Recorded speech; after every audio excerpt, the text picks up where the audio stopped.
On the Spot TV. On the Spot Entertainment. On the Spot Entertainment. On the Spot Entertainment. We're on the spot. On the Spot Entertainment. On the Spot Entertainment. On the spot, so we bought from long time. Well, on the Spot, I go burn them from long time. On the Spot Entertainment. Right now you're locked with On the Spot. You're on the Spot. On the spot, so don't touch it. On the Spot Entertainment. On the Spot, have the whole place locked. Keep your eye focused on what? And if you don't like how I talk, suck your mother. Hi, welcome everybody. This is On the Spot Entertainment. I'm Nicola. And I'm Shakina. And today we have the pleasure of speaking with none other than DAMIAN Marley, aka Junior Gong. How are you doing today? Yeah, I'm good, thanks. You are? Well, we know that you're the youngest of the Marley children, born in 78, right? Do you think being the youngest gave you a bigger competitive edge, within your music fraternity, within your siblings?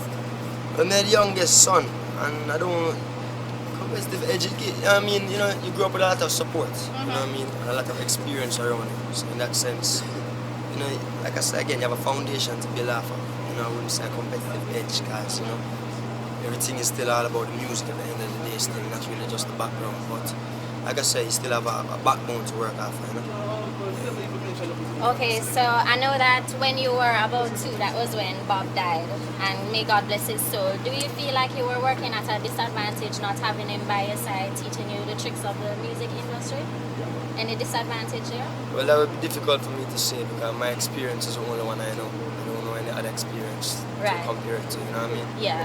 And realistically still, my father, his spirit is still very much alive and working now, you know what I mean? And in that sense, there's been no shortage of exposure or advantages for me when it comes on to musical career, where, the family heritage is concerned. So, I see what you're saying. Alright, so you are Junior Gong and Bob was Tough Gong. Tell me about the similarities in those names. well, it really does come off of, being more involved in dancehall music as opposed to the original orthodox one-drop style of things. Usually you have a name that is different than what is your government name, you know what I'm saying? Yeah. So in that's really how we kind of search out and find that name. It kind of came about from an incident in Jamaica where somebody was trying to let me through a security barrier and didn't know my name but knew that I was Gang's son. Okay. So he was saying, make space, Gang Junior, Okay. So that's where we kind of get the name from still. Okay. Yeah. What I have noticed, and a lot of your fans have noticed, that your style is slightly different than your siblings. Yours is more of a DJ style, while theirs is more of, a melodic type of style. Why did you choose this genre? I didn't really choose, I think it's really when I grew up. I grew up in the 80s, as you know, I'm born in 78. So in the 80s is when dancehall music started to become the more dominant music in Jamaica, even on the radio. So a lot of my musical heroes growing up were people like Shabba Ranks and Ninja Man, Super Cat, Tiger, Professor Nuts, you know what I mean? So it's really that influence, you know what I mean? It's more so the music choose me than I choose the music. Okay, so far your long musical career already have 3 Grammys. How does that make you feel? Well, I feel very proud, you know what I mean? I feel like we're being rewarded for the work, so we give thanks. Okay, yeah, give thanks for it too.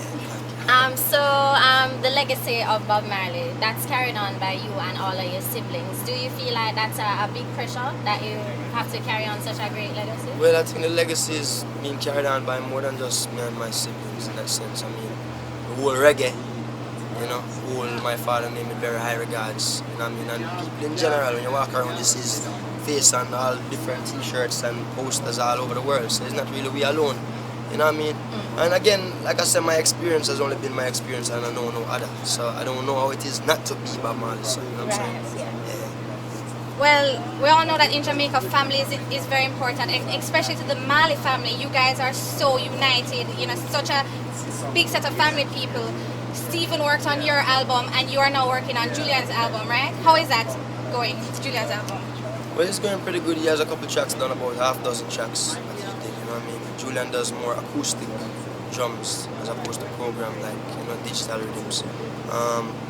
So, the project is coming together nicely. It's taking a little time still, but it's coming together.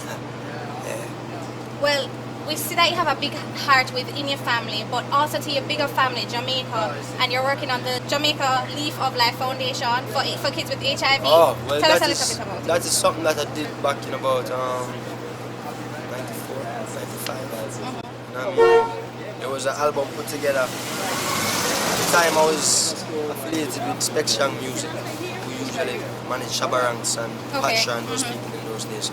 So they put together an album that the proceeds from the album was going towards these foundations that he's speaking about. So that is really where the involvement came from, you know, with that project. Are there any other projects you're working on now?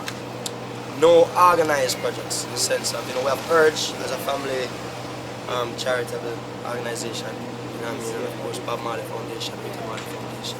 But we ourselves as youths more deal with what I like to call unorganized charity, you know what I mean? Alright, so let's talk a little bit about your debut album. It's been doing like really well, but it's My been debut doing, album? Yeah, but it's been doing like really well in Hawaii. Did you even know that you had fans in Hawaii?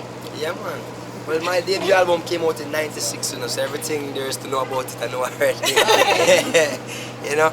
But yeah, that's where the album really was appreciated, I said, the most, you know what I mean, was in Hawaii.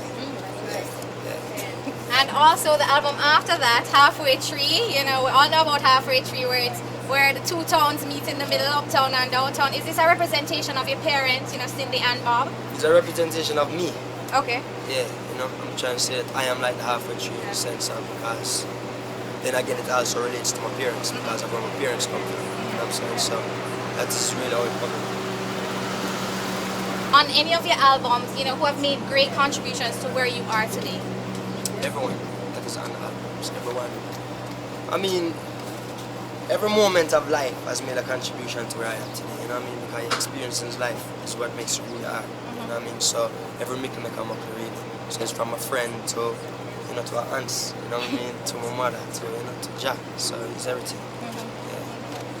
So your album, Welcome to Jamrock, it has been doing like really well in Jamaica, in the United States and in Europe. Could you tell us a little bit more about it? About the whole album?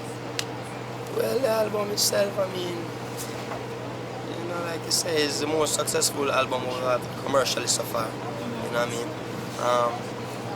A lot of that success is due to the single. You know, the single did really well at the radio, Welcome to Jamrock. You know what I mean? It kind of really evolved on its own. We didn't really have a plan to push it to American radio or push it in that sense. We just release it and take a life of its own, you know what I mean? So we give thanks to that. It put us in a position now where we can express ourselves in a way we really want to, because a lot of our songs are about the struggle and it's not really what you say typically radio friendly. But because being known now for Jamrock and being accepted for that, it's opened up, you know, people's ears a little bit more to what we are dealing with just naturally from ourselves, you know, so that's good. So do you feel like a lot of people knew that side of Jamaica? Because from an American perspective, they might only see like the tourism side of Jamaica. Do you feel like it opened up their eyes? Well, yeah, I think it did, but I mean, you know, I think the most important thing is because a lot of conversation in Jamaica itself, you know what I mean? Even more so than what happened outside of Jamaica. It's more so, you know, even people in Jamaica saying, me as a youth that grew up down, have this point of view where we can see this is the reality of what's going on down here. It kind of spark out of a conversation in the island. So that is what I think is a good thing. You know? Okay, one more thing, a quick question for you. My favorite song on the album, you know, Till Shallow, I Shall Not Forsake Thee, was that a tribute to God or to your mother, or who was it a tribute to, that song? That again is that related to the question we asked earlier about what has contributed to where I am now. It's a tribute to everyone. Okay. Well, you've heard it from Damian Junior Gang Marley himself. Junior, thank you for coming out. We really appreciate it. Yo, Damian Junior Gang Marley right now, you're locked with On The Spot. Hear that? Rastafari.